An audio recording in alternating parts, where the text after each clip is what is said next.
Hey guys, it's Captain Matt here with Captain's Quarters First Class, a podcast from the Lighting Trade School. I know many of you are very familiar with our Lighting Trade School podcast, which includes myself, Shane GlowDaddy Duffy, and our mentor, Nate, the Illuminator Mullen.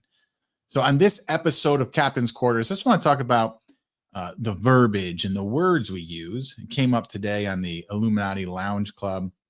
That's a weekly call that me, Shane, and Nate do. It's like $47 a month. It's pretty badass. But someone was talking about the words because Nate was talking, and the words he uses when he's talking about lighting up a client's property, the architecture of their home, all of them matter. And this guy got it. Like the difference in the words you use paint a different portrait. The words you're using are affecting how your clients hear it. And one of the easy things to reference is when you're talking about a pot for a flower or a planter, right? Planter sounds better than a pot. An urn sounds better than a planter. Those little details do matter. So when you're talking to a client, you're walking around their property and you say, imagine if you put some urns here with some flowers in it. It sounds so much better than, hey, we would put some pots and some flowers here. No difference than I call it an illumination portrait of your home and property rather than landscape lighting, right? Or maybe you just call it an illumination. It's art, right? So we're removing, hey, this is landscape lighting. Here's your landscape lighting, proposal. No, here's your illumination portrait proposal. It sounds totally different. It sounds more of the service that we're actually providing for these people. So one of the ways that I did this, especially when I first got started, is I bought Nate Mullen has a book on Amazon called The Lighting Bible. He's got other ones on there, but the Lighting Bible specifically, that and the Sales Bible is the first two books. That's how I met Nate that I bought off Amazon. But the Lighting Bible is what I have my employees read, excerpts of it and everything. And the main thing, and I read it and read it and read it. Main thing you pull from it when you're reading it and you're absorbing it and reading it more than once is even the way he writes, the words he uses, right? We don't do uplighting on a home. We accentuate the architecture of your home. It's different, sounds different. So reading that book and reading it often and really studying it and adding, I took notes and did a discovery stack where I kind of break out, what did I discover from this? How can I utilize it in my business? All of these things. So I really took that book down to the nitty gritty for me and myself and how I apply it. It's no different than when I was going to any lighting demo, any lighting, daytime walkthrough. I used to listen to Nate's YouTube videos when he has a few on YouTube of him doing like client walkarounds. He's not with the client. He's just walking you around the property, showing you what he did. I used to listen to those during the windshield time when I'm driving from the office to the client's house so that my mind and everything was totally shifted on lighting. And I'm hearing all these words, right? This different terminology for the way I normally spoke on how to speak about a property. So when I did arrive and I got out of the truck, I came with a different power, different intention, and different word usage and verbiage that the clients are more used to hearing. And then they're not, it elevates their property regardless. That's like, okay, I live in upstate New York, right? So a cabana isn't really so much of a thing because when people think of cabanas, they're thinking like, they're tropical elements, they're near the water, all of this stuff. But when I see someone's, I guess, I don't even know what they're technically called. It's just an outdoor structure, a pool, near the pool. I call them cabanas. And even here, I call them cabanas. And some people are like, wait, oh, that's badass. Yeah, that is my cabana. Right? Because that's what it is. Just because we're not, if you're taking that same structure and dropping it in California or dropping it down in Florida, it would then be called a cabana. So that's what I call it, right? It elevates it. It's what it deserves to be called, right? Instead of a pergola with a roof on top, it's a cabana. It's a pool cabana, right? These are these little things that you can pick out. And the way you do this and the way you get to it is by consistently and constantly spending time around guys who speak like this, around people in this mindset, by reading, by listening, right? So Obviously, you have podcast episodes you can listen to. You have Nate's old walkthrough videos on YouTube. You've got my videos on YouTube. You've got Nate's book you can read, right? When you're getting serious and you want to change the terminology, when you're taking it, when you're getting leads and you don't want to keep losing the leads or end up becoming just a price guy of like, all right, I just need to be the lowest guy, or I don't think they'll pay this. I don't think they'll pay that. When you start changing your terminology, and it can help start changing your mindset as well. Because a lot of the guys that I have a mentoring program, and a lot of the guys in here, when they're just starting out in lighting, and they're like, will people actually pay for this? And it's like, of course they will. It's not expensive. What are you talking about? Right? Like, even if it's $300, $400 a fixture, if that's what it ends up being, that's not expensive. You're changing that person's life. Your mindset, if you're scared and don't have the confidence to tell them this is what your property needs and this is how much it's going to cost, you're going to lose them because they'll know you don't have the confidence. They know there's something wrong. When you don't believe in your own pricing, that's on you. Of course, your client's not going to want to go through it or go for it or approve the project if you're scared to even say the price. You know, when the guys that I teach, train, educate, we use more fixtures than the normal 12 light installer. 12 to 20 lights. We use a lot more fixtures, so it ends up costing more. This isn't taking advantage of. This is giving that homeowner what they want.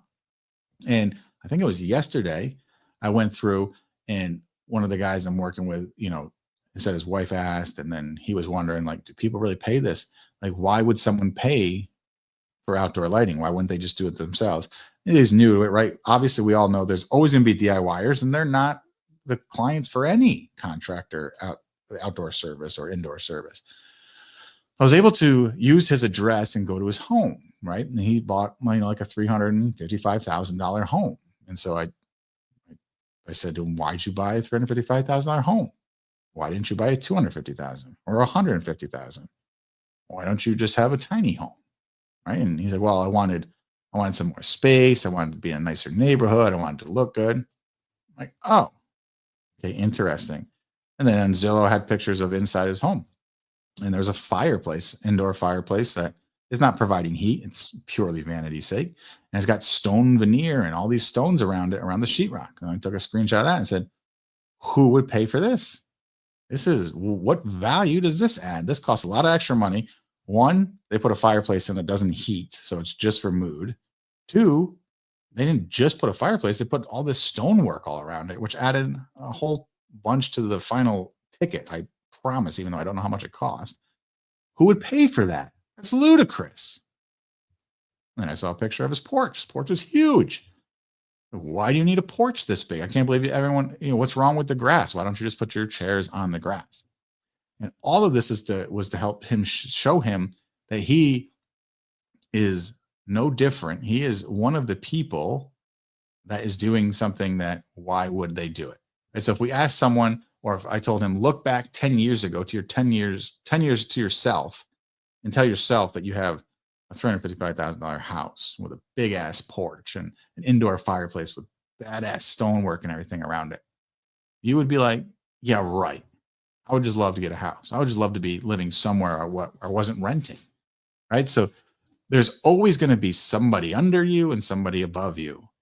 When you have in your mindset that you wouldn't pay for something, your clients aren't going to pay for it from you either. So to be successful in outdoor lighting and not just, unless you're just going to do 12 light jobs and that's your business model, that's fine, whatever. If you want to be a guy who's an artist, doing illumination portraits, doing illuminations, doing all of these different things, you're going to have to break that mindset of spending with your wallet. Your clients aren't you. Your clients have moved past where you are in your life. You can get to where they're at, but right now you are not them, and you don't have their mindset.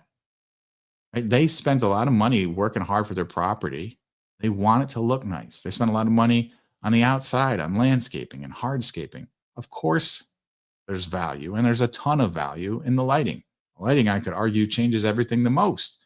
It makes all space usable.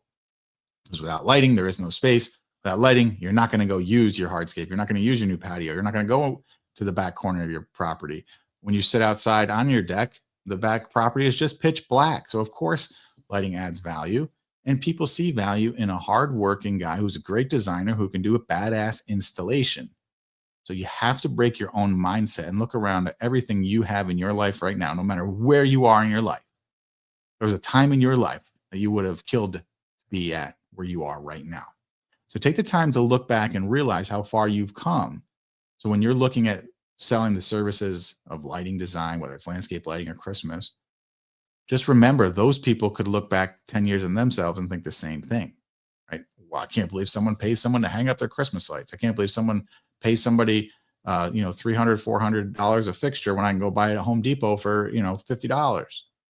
It's not the same mindset. It's not the same person, but they were where you are once. So just remember that you have to break that mindset and realize and truly believe that you are providing extreme value. Because when I go out to a property, there's no doubt in my mind the value I'm providing is a lot more than what I'm charging. Without a shadow of a doubt, I know I'm going to change that person's life if they hire me to light their home.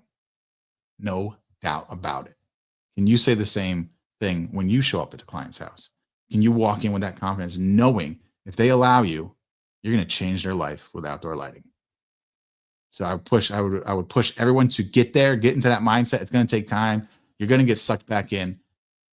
You are not your client, but you should strive to be. So take notes. Who do you have to become to be the man that you're trying to be, or to be the woman that you're trying to be? To be the man or the woman that can afford to spend $40,000 on landscape lighting for just the backyard. Who do you have to become? Is it the guy who thinks that $5,000 lighting job is crazy and no one would ever pay it? No, of course not. There's a guy that can spend $40,000 in their backyard and just the lighting to just get started for just phase one. That's who your client is. That's who really will understand the value that you provide. So anyways, get after your mind, get after your clients, start pouring into your confidence. Do a demo every time. Do it on your own damn house. Do a demo every night. Try different things. Get confident. Buy Nate's book. Read it. Reread it. Take notes. Do journal entries. Listen to our podcast. Listen to Nate's videos. Bottom line is you can do it. You're going to have to overcome. It's not easy to change your mindset, but it can be done. You have to kill the old self to become the new self. I encourage all of you. You can do it if you want to do it. Now let's get after it. You can check out CaptainMattOutdoors.com. You can apply for mentorship. Right now I'm filled up, but you can, join the waiting list. So when a spot opens up, we can have a chat. All right, guys. Hope you have a great week. This has been Captain's Quarters First Class, a podcast from the Lighting Trade School.